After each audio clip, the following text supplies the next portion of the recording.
Greetings, friends. Keith Costello here. I got a great question back the other day, which was who should sign this religious liberty through school choice petition? Who's it intended for? I thought that was a great question. Let me answer that first by defining what I mean by religious liberty, because I'm trying to define that according to what the founding fathers believed about religious liberty, which in short is the freedom for someone to live out their convictions. That's really what we mean by religious liberty. What are your convictions, your belief system, and do you have the right to live your life according to those convictions? Freedom of conscience, sometimes it's referred to as, especially in the writings of our founding fathers. And so we want religious liberty to be there. And in particular, we're looking at how religious liberty is demonstrated or not within the education system in the United States. And at the core of that is the way that funding is done that supports education and makes education available to the whole audience of the entire citizenry of the United States.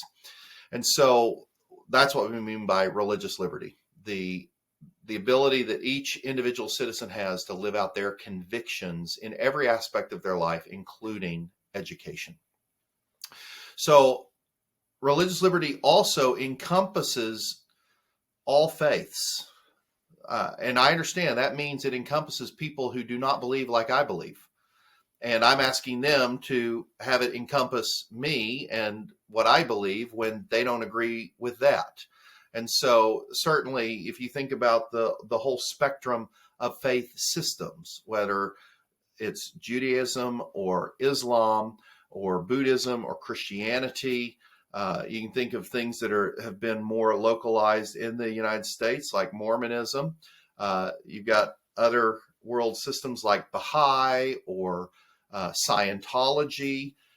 Secular humanism obviously is a religious system, a belief system that is very significant in the U.S. right now. And there's many, many others.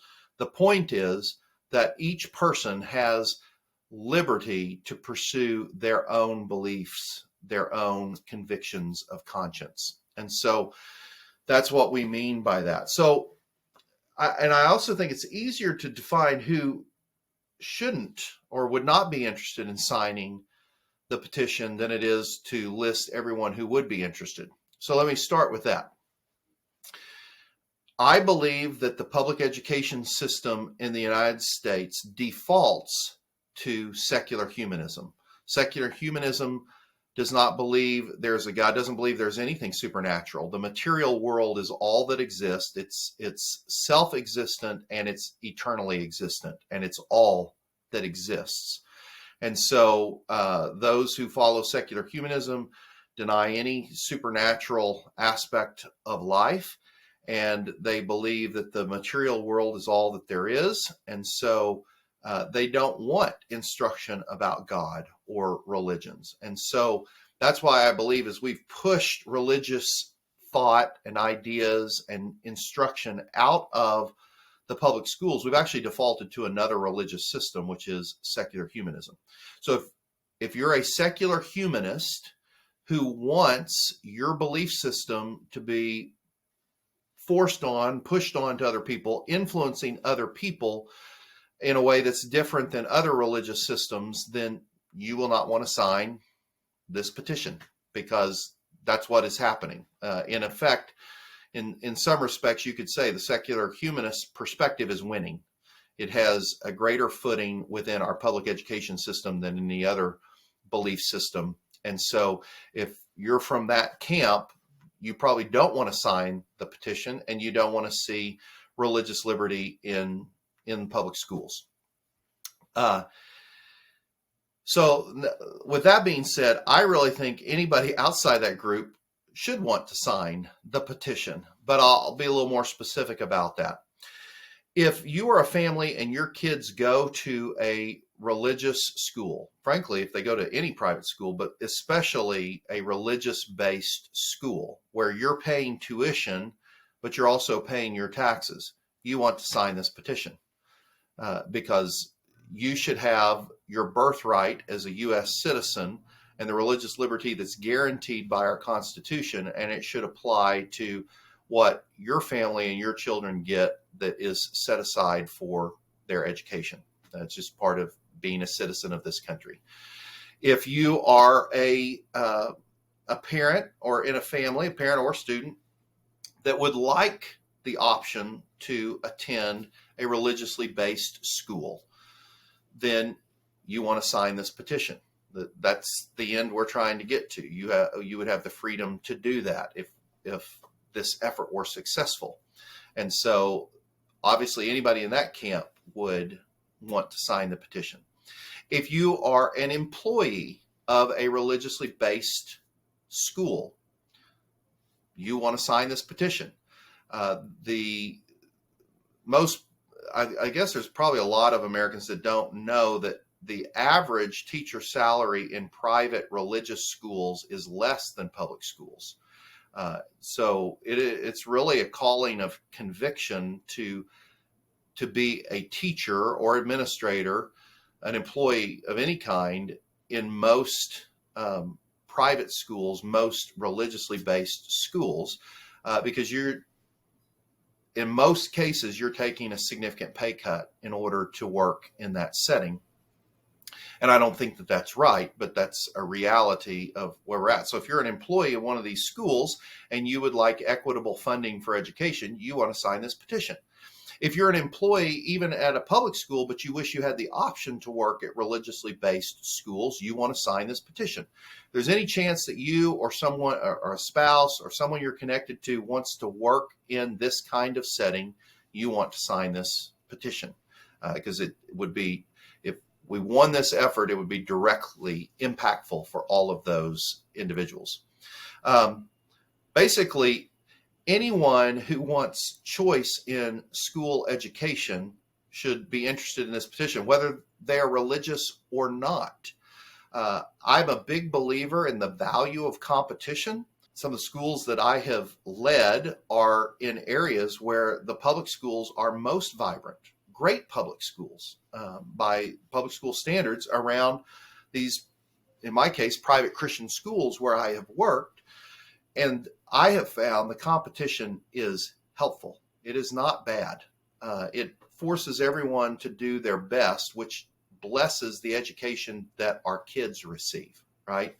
And so I think anybody that wants choice in school and wants what that sort of marketplace competition creates in quality, you want to sign this petition.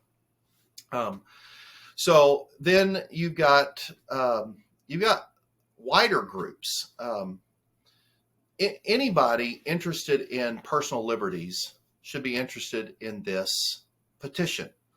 Whether religious liberty has always been at the forefront of your thinking or not, if you care about personal liberties, you want your own personal liberties protected, I believe the best way to protect one's own personal liberties is to make sure that the system protects everyone's personal liberties, right?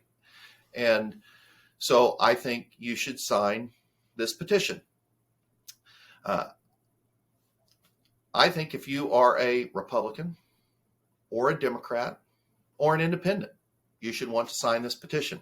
I'm actually going to have later videos about this, why a conservative should want to support religious liberty through school choice, why a liberal should want to support religious liberty through school choice, because I believe both groups, maybe for different reasons, but both groups want to support this. And I think that's true of both the major political parties. If you are a dyed-in-the-wool Republican or a dyed-in-the-wool Democrat, I believe that both sets of people have significant reason for supporting religious liberty through school choice.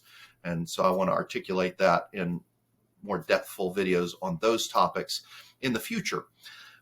If you're an independent, I think independents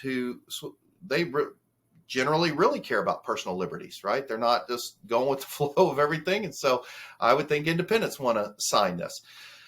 So basically, when you get down to it, unless you are a secular humanist who wants to influence others to really, in a forcible way, be exposed to your belief system, everybody else outside of that circle, I believe, should support this.